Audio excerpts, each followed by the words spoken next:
मौजूद हूँ ग्राम सभा तरोल में, जहां मेरे साथ प्रधान प्रतिनिधि के रूप में रमेश चंद्र मिश्रा जी मौजूद है। मैं इनसे जानना चाहूंगी कि अभी तक इन्होंने 4 साल में अपने ग्राम सभा में क्या-क्या विकास कार्यों को अंजाम दिया और आने वाले 1 साल के लिए क्या रूपरेखा तैयार की है ताकि इस ग्राम सभा का कार्य हो सके। रमेश जी, आपका हमारे चैनल में बहुत बहुत स्वागत है। आपको भी बहुत बहुत धन्यवाद।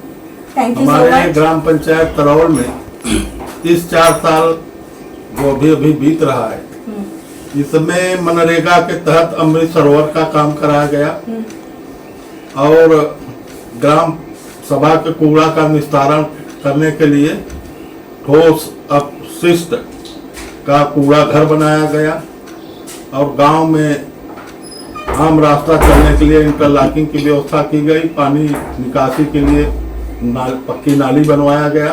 आवास और शौचालय कितने आवंटित हो चुके हैं? हमारे यहाँ इस वर्ष इस 4 साल में करीब 20 प्रधानमंत्री आवास और 20-25 के लगभग शौचालय बनवाया गया। स्वच्छ भारत मिशन में आपकी क्या राय है? स्वच्छ भारत तो स्वस्थ भारत, स्वच्छता को लेकर आप अपने ग्राम सभा में क्या क्या काम करवा रहे हैं? स्वच्छता में ही हमारे यहाँ कूड़ा गाड़ी चल रही है, घर घर से कूड़ा उठाया जाता है और कूड़ेदान भी बनाया गया, वहाँ ले जा करके कूड़े को डाला जाता है और सफाई कर्मी के द्वारा कूड़ा गाड़ी चलाई जा रही है। जी, आपके ग्राम सभा में सर्वे व बहुत जनता से मुखातिब हुए, जिनका कहना था कि कुछ जगह जैसे कूड़ा नहीं उठान हो पा रहा है, आरआरसी तक नहीं जा पा रहा है, इसका निवारण आप कब तक करवा देंगे? नहीं मैडम, ऐसा नहीं है। जैसे कूड़ा गाड़ी खराब हो गई, करीब 5-7 दिन खराब थी, उसको फिर बनवाया गया तो फिर वो उठा रहा है सफाई कर्मी। बीच बीच में सफाई कर्मी के अत्यंत ड्यूटी लगा दिए जाते हैं ब्लॉक वाले, तो वो कहीं दूसरी जगह चला जाता है काम करने, इसलिए रुक जाता है। बकाया आता रहता है और उठाता रहता है। स्वास्थ्य की मैं बात करूं तो हमारे उप मुख्यमंत्री ब्रजेश पाठक जी स्वास्थ्य मंत्री हैं, स्वास्थ्य के प्रति काफी जागरूक भी है, तो आपने कोई स्वास्थ्य को बेहतर बनाने के लिए पैरामीटर तैयार किया है अपनी ग्राम सभा में? जी, हमारे यहाँ स्वास्थ्य विभाग के द्वारा एक मिनी हॉस्पिटल का निर्माण कराया गया हमारे द्वारा। अभी तो ओपनिंग नहीं हुआ है, बकाया वो तो बन के तैयार हो गया है।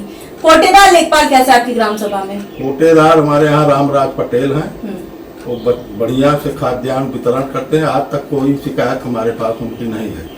और लेखपाल तो आते जाते रहते हैं। अभी एक नयाब मोहम्मद करके आए हैं, नयाब अहमद, वो भी ठीक ठाक हैं, बातचीत चलती रहती है। आपका कोई सपना जो आप अपने ग्राम सभा के लिए करना चाहते हैं, जो किसी प्रधान ने नहीं किया, आप करना चाहते हैं? जी, हम चाहते हैं। हमारे गांव में सबसे बड़ी समस्या तो एक बैंक की है, क्योंकि हमारे यहाँ कच्छना रामपुर यहाँ से 5-7 किलोमीटर दूरी पे बैंक है। वहाँ मनरेगा तक के लेबरों को जाना पड़ता है पैसा निकालने के लिए। तो हमारे ग्राम पंचायत में एक बैंक हो जाए और एक पशु चिकित्सालय हो जाए, क्योंकि यहाँ से 7 किलोमीटर दूर पे पशु चिकित्सालय है, वहाँ जाना पड़ता है लोग। अगर ये 2 व्यवस्था हो जाए तो हमारे गांव के लिए बहुत बेहतर। इसके लिए आपने कभी लिखित आवेदन किया? जी, लिखित दिया, डीएम को दिया। आपके पास? जी, प्रतिलिपि होगा। मुझे व्हाट्सएप करिएगा, और यहाँ से काम नहीं होता तो लखनऊ से आपकी पूरी मदद की जाएगी। पूरे उत्तर प्रदेश में हम लोग का काम चल रहा है, प्रधानों की हितों के लिए हम लोग काम कर रहे हैं। जहाँ तक उनकी आवाज नहीं पहुँच सकती थी, अब उनकी आवाज पहुँच रही है, उनकी ताकत बन के हम आए हैं। तो आपको कोई भी समस्या होगी, आप हमें अवगत करवाएंगे। जी, बिल्कुल, बहुत बहुत आपको धन्यवाद। एक मनरेगा पे प्रकाश डालना चाहता हूँ मैडम कि इधर 13-14 के बाद मनरेगा की बहुत बदतर स्थिति हो गई। मजदूरों का पैसा 5-5-6 महीने नहीं आता। पहली बात तो रेट बहुत कम है, 252 रुपया है। 252 पे काम करने के मजदूर तैयार नहीं होते। किसी ढंग से उनको अगर एडजस्ट करके काम पे लगाया भी जाता है, मजदूरी नहीं मिलती। अब मनरेगा के तहत जैसे इंटरलॉकिंग या कोई अन्य काम करा दिया जाता है तो मटेरियल का भुगतान सालों साल नहीं मिल पाता। ये बहुत बड़ी समस्या है।